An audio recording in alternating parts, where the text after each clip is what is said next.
Success the school के जिम्मेदारान की जानिब से लड़कियों की मेयारी तालीम और दीनी माहौल में तरबियत के लिए टोली चौकी और पुरानी हवेली ब्रांच में लड़कियों के लिए एक्सक्लूसिव स्कूल का क़याम अमल में लाया गया है। तो जल्दी करें, सही वक्त पर दुरुस्त फैसला लें और अपनी शहजादियों की तालीम के लिए सक्सेस द स्कूल का इंतखाब करें।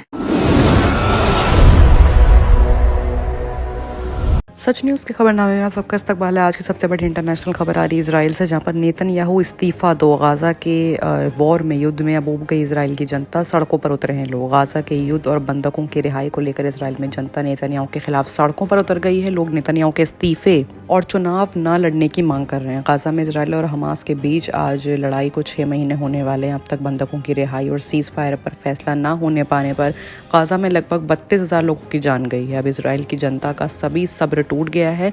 यहाँ राजधानी यरूशलेम और तेल अवीव में हजारों तादाद में लोग प्रधानमंत्री नेतन्याहू के खिलाफ सड़क पर उतर पड़े हैं और हालात बिगाड़ने के लिए उन्हें जिम्मेदार ठहराया जा रहा है। लोग बेंजामिन नेतन्याहू के इस्तीफे और जल्दी चुनाव कराने को लेकर सड़कों पर उतर गए हैं। बताया जा रहा है कि इन सभी 130 से ज्यादा इजरायली बंधक इस वक्त कब्जे में हैं।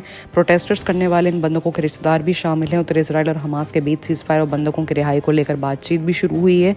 मिस्र की राजधानी काहिरा में दोनों में बातचीत हो रही है। इसमें युद्ध विराम यानी कि लड़ाई को रोकने के लिए और बंधकों को छुड़वाने के लिए समझौता होने की कोशिश की जा रही है। इजराइल के मुताबिक गाजा में हमास के कब्जे में कुल 135 लोग हैं, जिसमें कुछ विदेशी नागरिक भी शामिल हैं। सैटरडे देर रात पुलिस ने बताया कि वो कानून व्यवस्था बनाने की कोशिश कर रही है। प्रोटेस्टर्स ने कई रास्तों को जाम कर दिया है। वहीं पुलिस ने बताया कि कई जगहों पर प्रोटेस्टर्स और अधिकारियों के बीच झड़प हो गई है। सुबह तेल अवीव पुलिस ने कहा है कि प्रोटेस्ट खत्म हो गए हैं और कम से कम 16 लोगों को इसमें गिरफ्तार कर लिया गया है।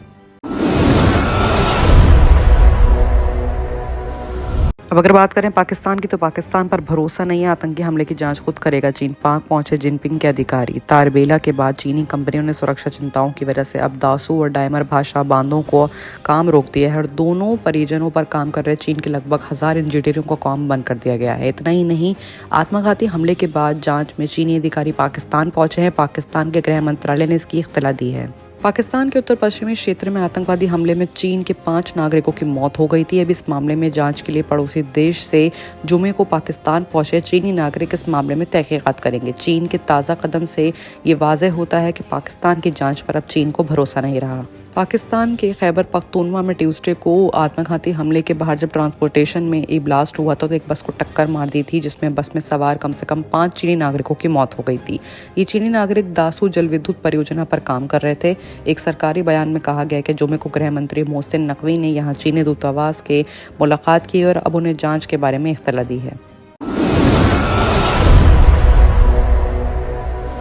बात अगर अब करें सीरिया की, तो सीरिया में बम ब्लास्ट हुआ है। सीरिया के प्रांत के कार में बम धमाका हुआ है। हमले में 8 लोगों की मौत हो गई और 20 लोग घायल हैं। Syrian observatory for human rights ने कहा है कि अलोप्पो के अजाज में एक लोकप्रिय बाजार के बीच में एक कार में बम ब्लास्ट हुआ है। इस ब्लास्ट में 8 लोग मारे गए हैं और 23 लोग घायल हुए हैं। मरने वालों की तादाद अभी और भी बढ़ सकती है। एम्बुलेंस और बचाव कर्मी हादसे पर मौजूद हैं। ब्रिटेन की ऑब्जर्वेटरी, जिसके पास सीरिया के अंदर सोर्सेज का नेटवर्क होता है, उसने इख्तला देके बताया है कि ब्लास्ट ऐसी जगह पर हुआ है जहां पर एम्बुलेंस बचाव कर्मी मौके पर पहले से मौजूद थे। तुर्की सेना और सीरियाई ने बॉर्डर के बड़े हिस्से पर कब्जा कर लिया है, जिसमें अजाज जैसे कई शहर और कस्बे शामिल हैं। हालांकि साल 2011 में सरकार ने शांति से इस प्रोटेस्ट को दबाने के बाद सीरिया में वॉर स्टार्ट हुई थी और ये एक संघर्ष में बदल गई थी, जिसमें जिहादियों और विदेशी सेनाओं को शामिल कर लिया गया था।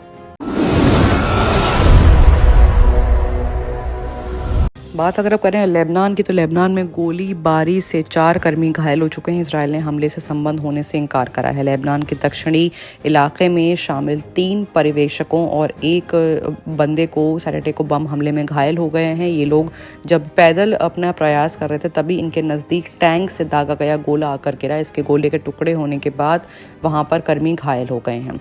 ऐसे में बताया जा रहा है कि जब बात इस मामले में इसराइल से हुई तो इसराइल ने टके से मना कर दिया है कि इसमें उसका कोई हाथ नहीं है। राष्ट्र ने इस हमले की निंदा करते हुए कहा है कि इसराइल ने इस हमले में कोई संबंध न होने से इनकार कर दिया है। लेबनान का ये इलाका ईरान के हिजबुल्लाह के पास पड़ता है। यहाँ पर इसराइल और हिजबुल्लाह के बीच बीते 8 अक्टूबर से रह रहकर लड़ाइयाँ चल रही हैं। बाकी की तमाम खबरों के लिए देखते रहिए सच न्यूज़।